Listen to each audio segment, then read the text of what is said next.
The American Hindu Coalition, AHC, a nonpartisan, nonprofit organization headquartered in Washington, organized a multimedia press conference to discuss parental prerogatives and New Jersey education. It was held at Ember Restaurant, Monmouth Junction, New Jersey, on Friday, October 22, 2021. At the event, Jack Ciattarelli, who was running for governor of New Jersey in November 2021, participated as a guest panelist.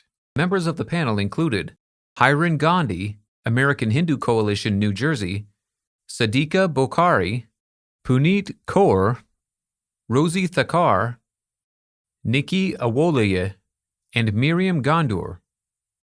Priti Patel, who chairs South Asian Outreach on Jack for New Jersey's campaign team, moderated the panel. Throughout the panel discussion, each panelist eloquently voiced their point of view regarding parental prerogative and New Jersey education from K through 12. 4-year-old who goes to kindergarten next year. So she and I, my daughter and I, are facing this first person as a parent and as a child, as a student. A 5-year-old child who does not know how to tie her shoelaces, who cannot differentiate between good or bad. How do you expect a 5-year-old brain to decode and understand all of that? Also, I'd like to express my concern about the dinner table conversations between older siblings, grandparents that are bound, that my child is bound to bring home. How do I handle all of that? That the school would share certain sensitive information, and it was simple biology. It was about how your body worked and how to protect it and how men and women were different. It was science. How and when did we get from there to here? How did the curriculum go from teaching high school freshmen, and now in today's world, middle schoolers, about their reproductive organs, to exposing kindergartners to ideas about sex and sexuality, overtly with images and without prior knowledge or consent of the parents? How and on whose watch did we get to a point where a child who may be going through gender dysphoria would be able to talk to a school teacher or a staffer without the knowledge of a parent? Your sick child couldn't even get a Tylenol at school without your parents' consent, without a parent's consent. And yet, the state has given the schools the right to intervene on something as serious as a gender identity crisis. Good point, Priti. Thank you. Yes, I have a 27-year-old son and a 22-year-old daughter. They are done with school? Yes, of course they are. They're even done with college. Then what am I doing here? This matter is much, much bigger than just me, my family, my son, my daughter. I represent a lot of people here. I speak for a lot of people here today. So I can tell you that although they're done with this, doesn't mean that this does not concern me. Soon I'll be a grandma, maybe down the road, 3 years, 4 years, and I will come back in the same circle.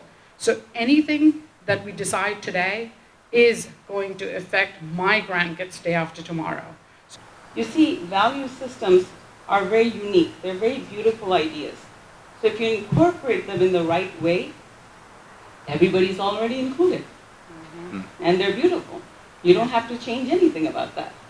And having a tunnel vision of a one-size-fits-all policy, this isn't a t-shirt.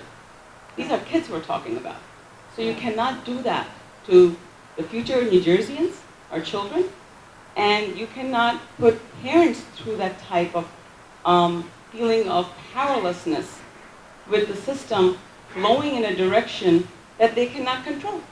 Now I want to ask the question, what happened to parents' consent before things are done? And what happened to charity begins at home, where parents are allowed to train their children with their own beliefs, first and foremost? Kindergarten kids, is there anything that we can do differently about this? Because I don't think any woman will stand for that. And I want us to, I'm speaking on behalf of that. Women are saying what can be done differently.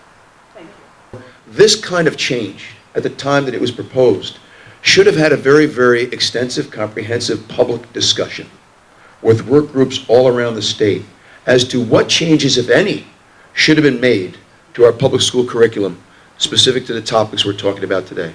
That discussion did not take place. In fact, many school boards will tell you that they were very disappointed that when the Murphy administration promulgated this legislation, it didn't even give guidance to school districts as to how these topics should be addressed or taught.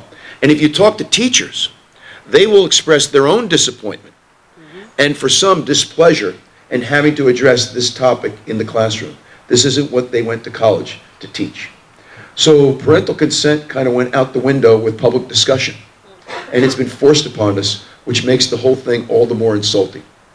And so I believe any kind of change of this nature, something this dramatic, something this impactful, should have had a very, very large public discussion first before it was ever implemented.